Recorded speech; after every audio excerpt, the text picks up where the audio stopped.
Halo teman-teman, kembali lagi nih di channel Ruang Visional. Kali ini kita akan membahas apa sih? Kali ini kita akan membahas bagaimana sih rasanya menjadi mahasiswa fisioterapi. Langsung saja, di sini saya sudah bersama senior kita yang dari mahasiswa fisioterapi Stikes Nasional. Silakan Kak, perkenalan. Halo teman-teman, kenalin namaku Heidi Amanda Effendi. Kalau boleh tahu nih Kak, dulu Kak Amanda itu masuk ke Stikes tahun berapa ya? Dulu masuk tahun 2018, sekarang kan 2022 jadi lulus tahun ini. Kalau boleh tahu nih Kak, dulu motivasinya masuk ke Stikes dan ambil jurusan fisioterapi itu apa sih? Oke, jadi awalnya saya itu nggak berniat untuk masuk kesehatan, nggak ada pemikiran. Tapi karena ada teman ngasih brosur Stikes Nasional, dia juga ngasih tahu kalau misalnya fisioterapi itu nggak ada sangkut paut dengan darah, karena kan dulu saya orangnya takut darah. Nah, karena tahu fisioterapi itu jadi tertarik kan, apa sih fisioterapi? Cari-cari tahu sendiri, ternyata fisioterapi itu tentang ilmu gerak, jadi nggak ada sangkut paut suntik menyuntik atau darah gitu.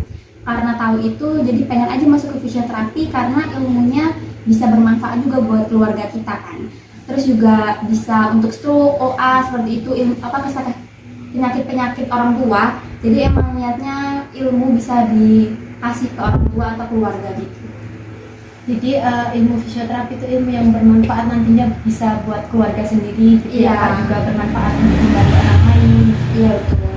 Nggak perlu kita kerja fisioterapi, tapi ilmunya dapat gitu. Terus Kak Manda itu pas di fisioterapi itu kan pelajari apa aja sih? Materi-materinya mungkin? Jadi materinya itu yang paling pedoman kan kita kayak anatomi, terus ada biomekanik, jadi ilmu gerak, campur otot, kayak gitu. Terus juga kita belajar tentang kasus-kasus fisioterapi seperti OA, stroke, dan juga ada pediatri, jadi kayak cerebral palsy, autis, Down syndrome, itu kita pelajari juga. Sama kita belajar kode etik menjadi fisioterapi. Itu juga salah satu ilmu yang mungkin baru dan bagus banget buat kita anak-anak mahasiswa yang besoknya mau jadi fisioterapi ke depannya. Itu juga. Sama ada biostatistika, itu persiapan buat skripsi. Itu kita juga belajar di situ. Juga di fisioterapi tidak hanya mempelajari tentang ilmu-ilmu seputar anatomi ya Pak. Jadi ada matematikanya ya. Ada matematika, farmakologi kita kan juga belajar. Terus sama belajar fisika kalau nggak salah. Itu kita juga biokimia. Jadi nggak cuma seputar kesehatan gitu doang sih. Lalu siapa aja sih Kak yang cocok masuk jurusan fisioterapi? Kayak contoh teman-teman nih dari jurusan IPA, IPS, bahasa, itu tuh semua cocok atau hanya IPA saja yang basicnya sudah ada kesehatannya? Jadi semua orang tuh cocok aja. Yang penting tuh mau belajar, mau berkembang, karena kan ilmu kesehatan tuh selalu berubah-ubah setiap tahunnya.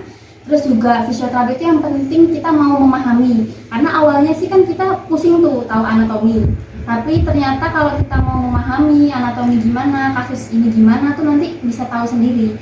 Jadi biasanya yang IPS tuh kesusahan sih memang mau ngikutin fisioterapi, jadi lebih bagusnya cari tahu dulu fisioterapi itu apa, gimana sih belajarnya, tentang apa, biar pas kuliah bisa ngikutin dengan baik. Tapi banyak juga teman-teman saya yang IPS juga bisa kok ngikutin dan IPK-nya juga bagus, yang penting mau belajar aja. Nah, jadi teman-teman di sini nih dari 3 jurusan tadi mungkin semuanya bisa masuk ya jurusan fisioterapi, asalkan ada niat dan kemauan untuk belajar.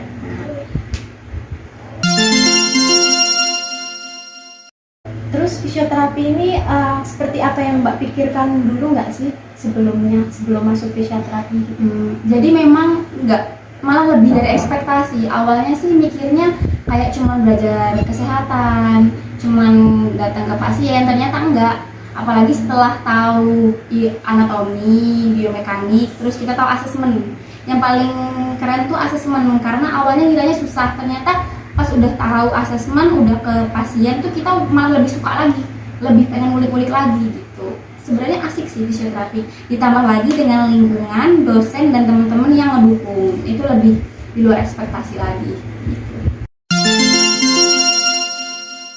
Nah, dari macam-macam tadi, mungkin ada salah satu mata kuliah nih yang Mbak Manda sukain. Apa nih, bisa di-share ke teman-teman? Oke, jadi untuk mata kuliah yang aku suka itu ada asesmen. Suka asesmen karena memang fisioterapi itu yang paling perlu dimatengin itu di asesmennya sama di diagnosanya. Karena kalau kita kan fisioterapi bedanya dari kesehatan lain itu kita bisa ngediagnosa kayak dokter kan kita.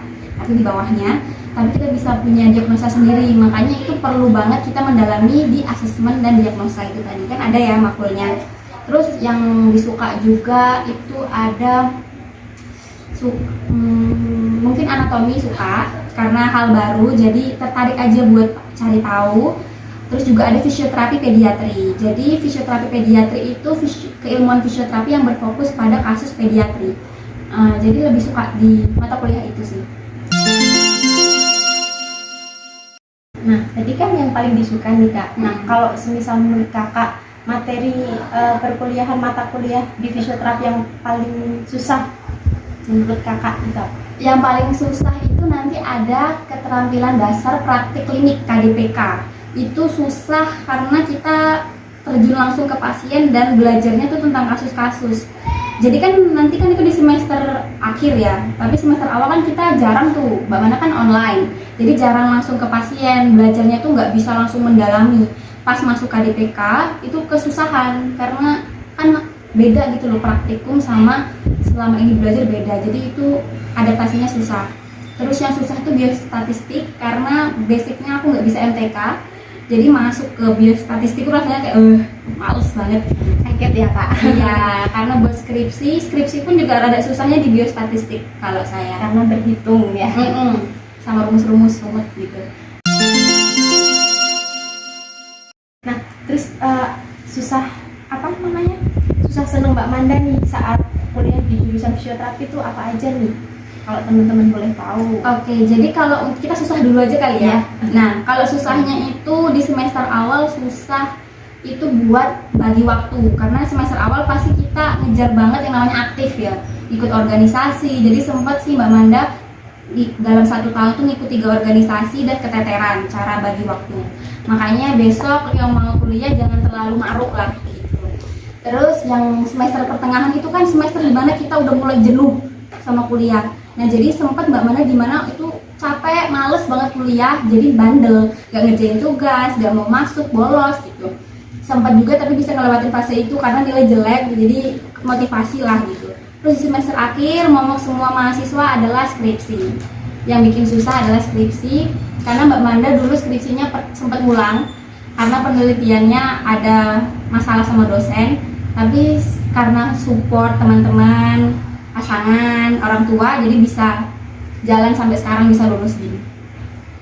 Nah, kan tadi kata Mbak Manda kan dari semester awal-awal sampai tengah sampai akhir gitu ya. Itu kan ada fase semangat naik turunnya. Nah, tips dari Mbak Manda nih gimana caranya biar misal semangatnya teman-teman turun nih saat semester 3. Nah, itu gimana caranya ngembaliinnya?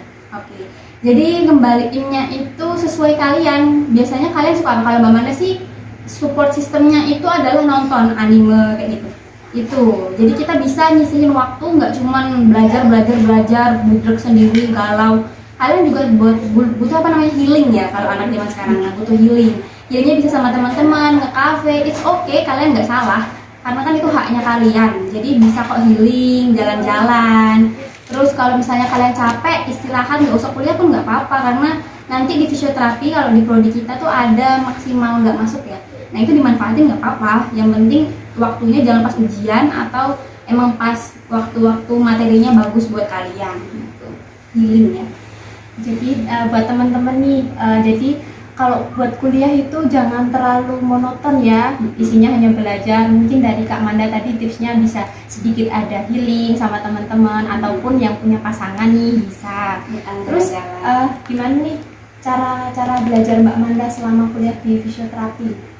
Metode belajarnya mungkin bisa di-share teman-teman, siapa tahu mau ikutin tipsnya Kak Manda. Jadi kalau untuk Bistikes Nasional kan kita D4 ya, otomatis teori sama praktikum tuh sama rata. Nah jadi kalau untuk teori saran Mbak Manda sih kalian itu sebelum ujian itu catat semua materi yang udah diajarin sama dosen. Karena tipikal dosen fisio kita itu memang ngeluarin materi yang emang udah diajarin. Jadi kalian sistemnya udah catat dulu aja. Jadi nanti kalau mau belajar H-1 nih misalnya, kalian udah tahu materinya yang bakal keluar apa, kalian bisa jawab lah gitu. Nah untuk praktikum itu mending kalian manfaatin study club. Nah kalian belajar di situ. Jadi materi misalnya uji UTS nih materinya apa aja, kalian praktikin saat study club itu, ataupun sama teman-teman kalian sekos dipraktikin dulu. Besoknya ujian dipraktikin H-1 nggak apa-apa. Yang penting kalian udah coba dulu biar pas ujian nggak nol banget hafalan kalian gitu. Sama laporannya buat sebagus mungkin, buat sesama mungkin sama mulut dosen pas jelasin. Karena ada beberapa dosen yang suka banget laporan yang sama dengan hal yang dia jelasin saat ngajar gitu. Nah, terus pas selama Mbak kuliah nih, saat mulai dari semester awal sampai semester akhir kemarin, itu pernah ngalamin stres yang paling berat nggak? Terus gimana juga cara ngatasinya? Mungkin di-share ke teman-temannya. Jadi untuk stres yang paling berat itu saat skripsi, karena ya nggak tahu ya kenapa. Pada skripsi itu sebenarnya gampang aja ngerjainnya. Cuman karena ya Mbak Mara tuh tipe orangnya teledor, jadi hati-hati sama yang teledor saat skripsi. Yaitu teledor, terus ketahuan sama dosen kan, ke gap, disuruh ngulang. Nah itu ngelewatin fase biar bisa ikhlas dengan skripsi, biar bisa lanjut lagi, itu yang bikin stres banget. Itu kayaknya butuh waktu rest sebulan. Jadi kayak healing di rumah, merenung gitu kan, sebulan baru mau fase ngerjain lagi gitu. Tapi alhamdulillahnya memang skripsi tetap aja paling awal selesai gitu loh. Padahal teman-teman yang lain nggak ada masalah. Alhamdulillah aja dijalani. Berarti kemarin sempat ada masalah di skripsinya Mbak Manda ya? Iya, sempat ada. Kalau dari Mbak Manda kemarin butuh istirahat dulu ya selama 1 bulan. Iya. Nah mungkin kalau buat teman-teman bisa dikasih tips nih, kan itu dari Mbak Manda sendiri. Kalau buat teman-teman mungkin bisa dikasih tips gimana kalau semisal problematikanya sama kayak Kak Manda. Oke, jadi jangan sampai sama sih ya. Persiapan aja sebelum skripsi itu kalian tuh, ini kan PKL nih sebelumnya. Nah cari tahu dulu kalian suka fisioterapi di bagian mana. Misalnya kayak Mbak Manda, dari semester awal, semester 1 ada tugas apapun itu sukanya di leher. Nah makanya Mbak Manda ambil skripsi leher, makanya paham banget tentang perleheran gitu. Itu berarti muskuloskeletal. Awalnya cari dulu passion kamu di mana. Kamu suka pediatri, berarti cari terus pediatri. Setiap ada mata kuliah fisioterapi pediatri, kalian ulik-ulik terus biar nanti skripsi kalian tuh nggak kalah sama dosen kalian pemahamannya. Karena yang biasanya bikin gagal skripsi itu kalian nggak paham sama skripsi kalian sendiri. Nah itu biasanya yang disuruh ulang, sempro ulang, sidang ulang.